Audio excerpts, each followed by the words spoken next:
ታላቁ የኢንፍሉዌንዛ ወረርሽኝ በኢትዮጵያ ወይም የህዳር በሽታ ተብሎ የሚጠራው ማለት ነው።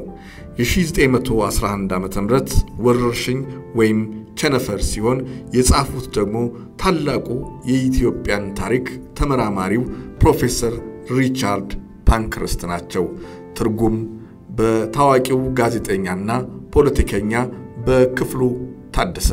በ1911 ዓመተ ምህረት በተቀሰቀሰውና ካንደኛው የዓለም ጦርነት በኋላ ጣራ በነካው ትልቁ ኢንፍሉዌንዛ በሚባለው ወረርሽኝ ኢትዮጵያም እንደሌሎቹ አገሮች ሁሉ ብዙ ተጎዳች። አውሮፓ ውስጥ ይህ በሽታ የስፓኒሽ ኢንፍሉዌንዛ ተብሎ ይጠራ የነበረ ሲሆን ኢትዮጵያ ውስጥ ግን መጠሪያው እጅግ በጣም ተስፋፍቶ በነበረበት ወር ስም ተሰየመ። የህዳር በሽታም ተባለ። እንደሌሎቹ አገራት ሁሉ ኢትዮጵያም የወረርሽኙ ወጀብ በሁለት በተከፈሉ ወቅቶች በአገሪቱ ተዛመተ። አንደኛው በ1910 ዓመተ ምህረት የክረምት ወራት ሲሆን ሁለተኛው ደግሞ በ1911 ዓመተ ምህረት የጸደይ ወራት ነበር። በጣም ጠንካራ ያልነበረውና ምንነቱ ምርምር ያልተደረገበት የመጀመሪያው ወቅት ወረርሽኝ ሚያዝያ ላይ ተቀሰቀሰ። ወሩ በገባ በ12ኛው ቀኑ ካርል ሴደርኬቪስት የተባለ የስዊዲሽ ሚስዮን ከአዲስ አበባ በላከው ዘገባ አዲስ አበባ ብዙ ሰዎች ታመዋል፣ ከምዕራብ ይመጡ የነበሩ ሰዎችም መንገድ ላይ በሽታው አጥቅቷቸዋል ብሎ እሱ ራሱም ትኩሳት ቢቀሰቀስበትም አልጋ ገና እንዳልያዘ ዘገበ። ከ12 ቀናት በኋላ ግን በጣም ስለታመመ ምንም ዘገባ መላክ እንደማይችል ወደ ስዊድን ዋና ከተማ ስቶክሆልም መልእክት ላከ። ምንነቱ ያልታወቀውና ምናልባትም ተስቦ ወይም ፈንጣጣ ሊሆን ይችላል ተብሎ የተገመተው ይህ ወረርሽኝ ከሚያዝያ በኋላ በነበሩት ወራት በስፋት ማጥቃት ጀመረ።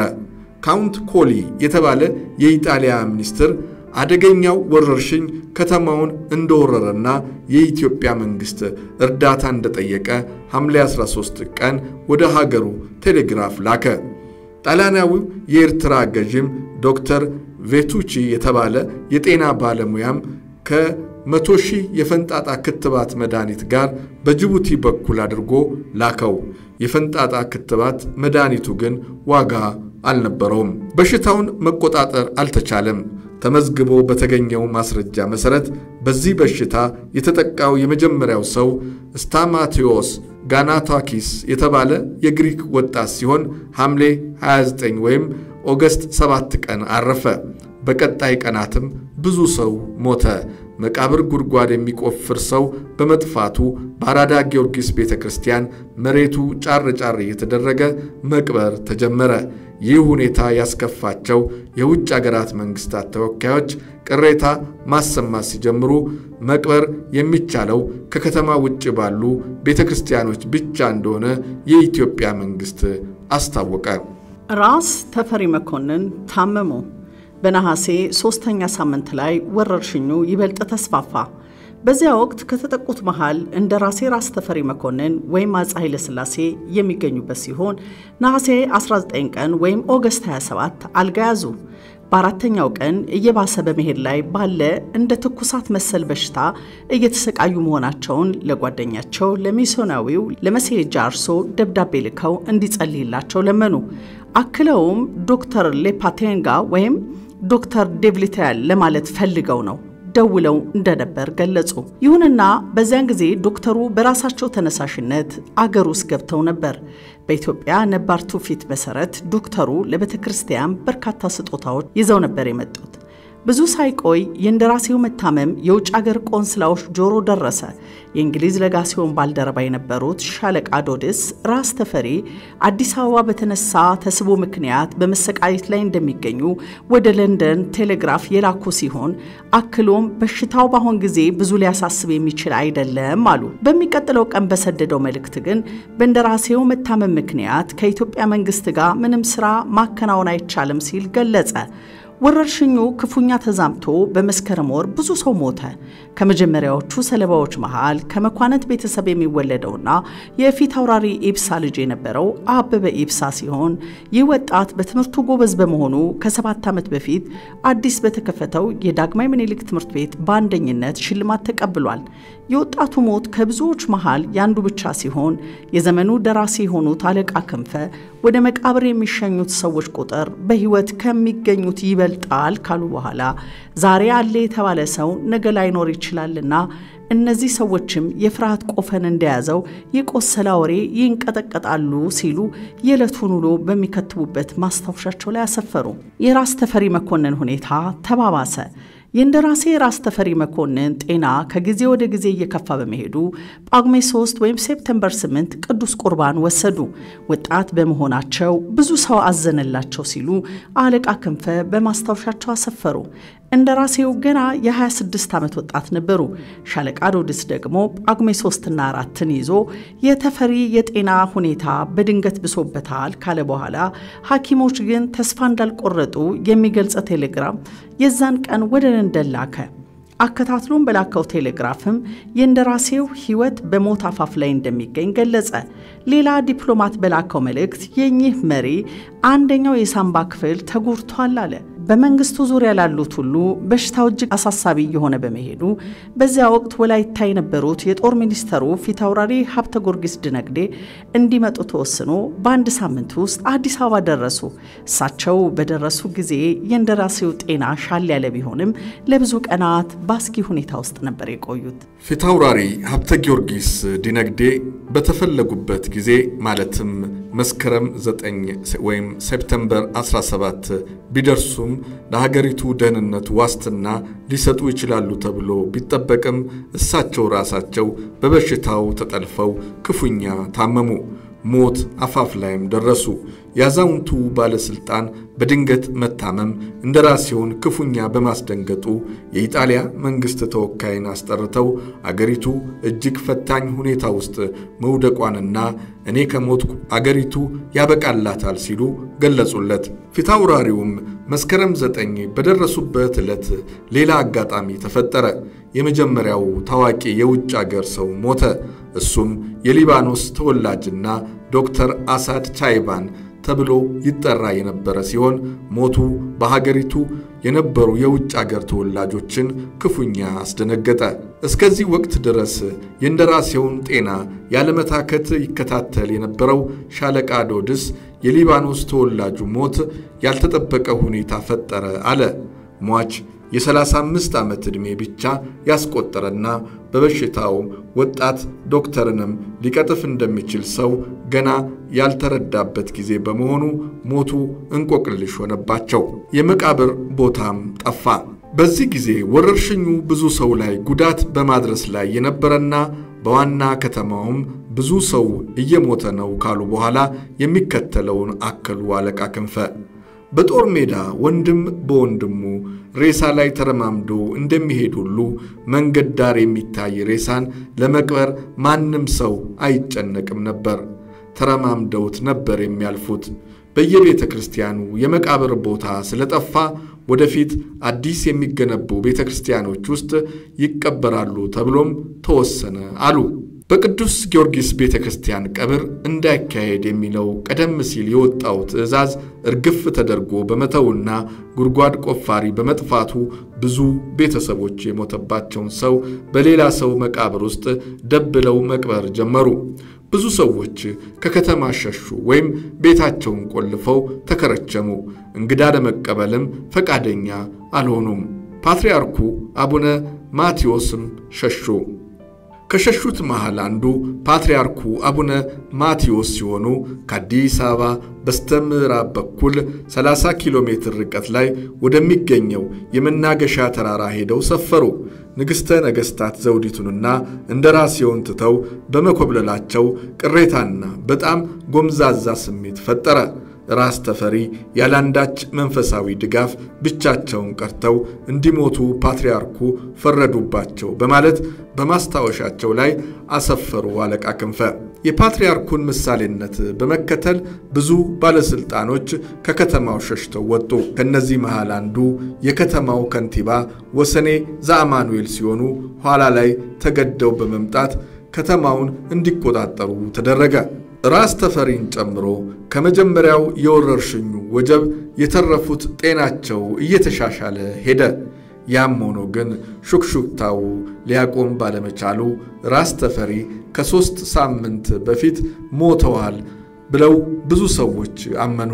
ይህን ቅጥፈት ለማምከን በማሰብ ራስ ተፈሪ መስቀል በዓል በሚከበርበት ሰገነት ላይ መስከረም 17 ቀን ወጥተው እንዲታዩ ሐሳብ ቀረበ ሲል ሻለቃ ዶድስ ዘገበ። ራስ ተፈሪ ሞተውን ቢሆን ኖሮ በመላ ሀገሪቱ ትልቅ ችግር ሊፈጠር እንደሚችል ምንም ጥርጥር አልነበረውም። ራስ ተፈሪ እየተሻላቸው በመሄዱ የመስቀል በዓል ስነ ስርዓትም በሰላም ሊያልፍ ይችላል ሲላከለበት ዶድስ በህይወት መኖራቸውን ለማሳየት ከሳምንት በኋላ እንደራሴው በአደባባይ ታዩ። ወዲያውኑ ግን በወረርሽኙ እንደገና ላለመለከፍ ሲሉ የውጭ ግንኙነታቸውን አቋረጡ። ራስ ተፈሪ የሁኔታውን አደገኝነት እንደተረዱ ሚስታቸውን፣ ልጆቻቸውና ጥቂት ወታደር ይዘው የግቢ ቤተ መንግስት ውስጥ መሽገው ራሳቸው ላይ ቆለፉ። ከዶክተሩ በቀር ማንም እንዳይገባና እንዳይወጣ ተደረገ። ወረርሽኙ ተዛመተ። በጥቅምት ወር ሁለተኛውና ቀሳፊው የወረርሽኙ ወጀብ በብዙ የኢትዮጵያ ግዛቶች ተዛመተ። ወደ አዲስ አበባ የመጣው በኤደን ባህረ ሰላጤ በኩል አቋርጦ እንደሆነ ተገምቷል። በእንግሊዝ ሶማሌ ውስጥ ከፍተኛ የጤና መኮንን የነበረው ዶክተር ኤፍኢ ዋይትሄድ በሽታው እዚህም እዚያም ብልጭ ድርግም ይል እንደነበረ ግን ወረርሽኝ መሆኑ እስከ ህዳር መጀመሪያ ድረስ እንዳልታወቀ ዘገበ።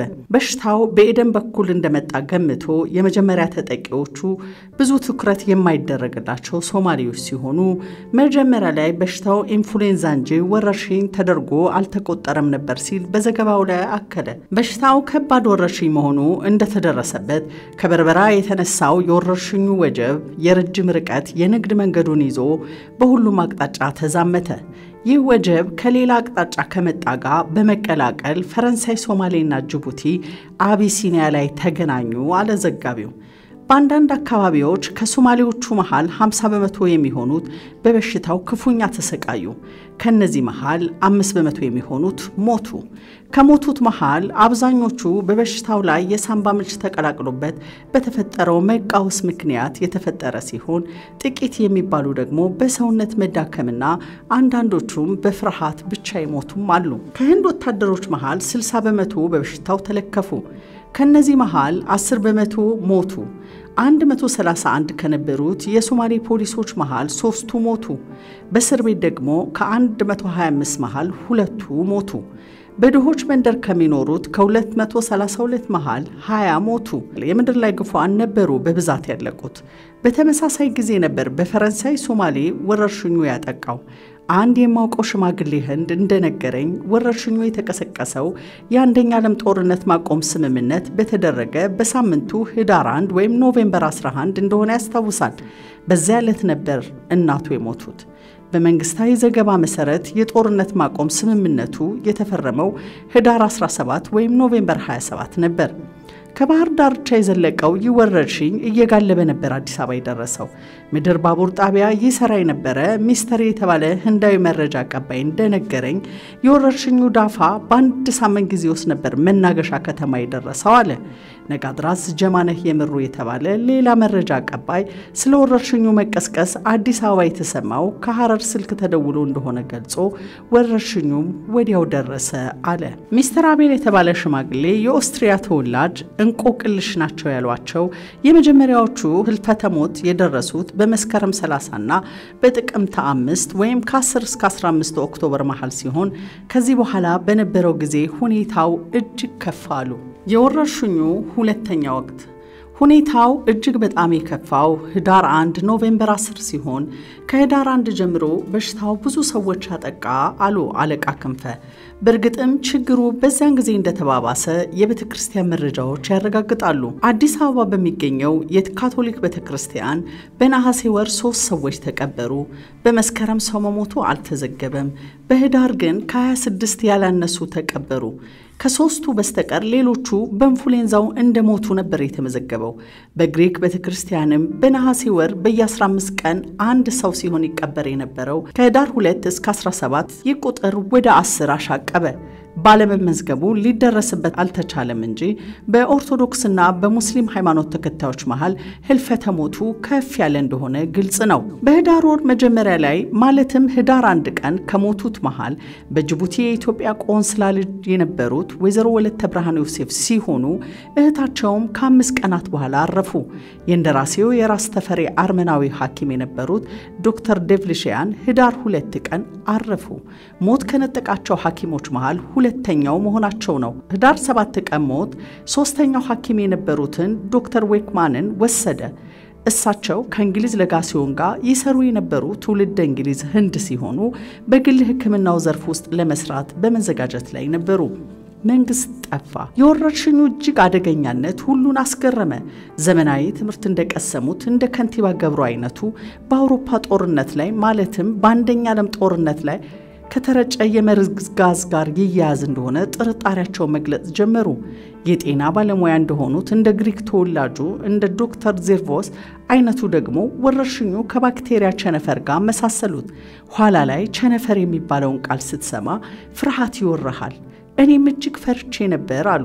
በወረርሽኙ በጣም ተገርመው የነበሩት አለቃ ክንፈም በሽታውን በደረቅ ሳር ውስጥ እንደተለቀቀ የዱር እሳት ጋር አመሳሰሉት። በህዳር 6 ወደ ጣሊያን ቴሌግራፍ የላኩት የጣሊያኑ ሚኒስተር ኮንት ኮሊ ወረርሽኙ መጠነ ሰፊ ነበር፣ ብዙ ሰውም ጨረሰ አሉ። ቀጥለውም በሌጋሲዮናቸው ውስጥ ከሚሰሩት መሃል 60ው ለህልፈተ ሞት እንደተዳረጉ ገለጹ። በሚቀጥለው ቀን የእንግሊዝ ዲፕሎማት የሆኑት ካምፕቤል በቅስፈት እንደሚደርስ እሳተ ገሞራ ወረርሽኙ ሳናስበው ደረሰብን። ህዳር 3 ቀን ሁላችንም ያ የተለመደ ስራችንን በማከናወን ላይ ነበርን።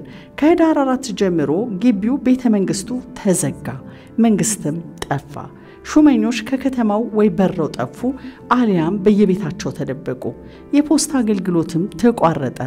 በቀን ለለቅሶ ከሚቀመጡና በማታ ከሌባዎች በስተቀር ከተማው ጭር አለ። ለጋሲዮኑ ስራውን ትቶ በዙሪያው ያሉ የታመሙና በመሞት ላይ የነበሩ የማህበረሰቡ አባላትን መንከባከብ ጀመረ። ህዳር 8 ደግሞ በረፍት ላይ ለነበሩት ለእንግሊዙ ሚኒስተር ለዌልፍሬድ ወረርሽኙ እስኪቀንስ ድረስ እንዳይመጡ ሲሉ ቲሲንገር መልእክት ላከባቸው።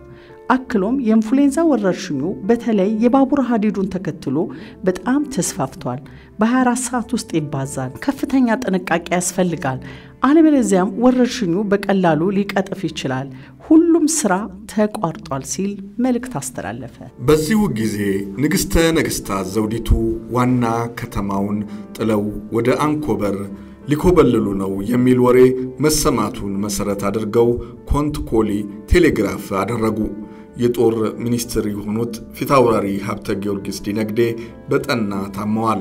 መሞታቸው ከበድ ያለ የፖለቲካ ችግር ሊያስከትል ይችላል ሲሉም ገለጹ። በኢትዮጵያኖቹ በኩል ወረርሽኙን የሚያቆም አይመስልም። ብዙ ቤቶች ባለቤቶቹና ቤተሰቦቻቸው ስለሞቱ ተዘግተዋል ሲሉ አለቃ ክንፈ የዕለት ተዕለት ማስታወሻቸው ላይ አሰፈሩ። አንድ ሰው ምን ያህል ጊዜ በምድር ላይ ሊኖር እንደሚችል ባለማወቁ ብዙዎች ቆርበው ከጠላቶቻቸው ጋር እርቅ አወረዱ። ወረርሽኙ ያላንዳች አድሎ ብዙ ሰው ገደለ። አዲስ የተጋቡ የተጫጩ አውሮፓውያንን፣ ሐኪሞችን፣ አረቦችን፣ ግመል ጎታቾችንና ባሪያዎችን ሁሉ ገደለ። የስዊድን ተወላጅ ሚስዮናዊ ሴደርኪቪስትም ወረርሽኙ እንዳደገኛ ሰደድ እሳት መላ አገሪቱን አዳረሰ። እናም ወጣት ሽማግሌ የተማረ ያልተማረ ሳይል በሺዎች የሚቆጠሩ ዜጎችን ጠራርጎ ወሰደ አሉ።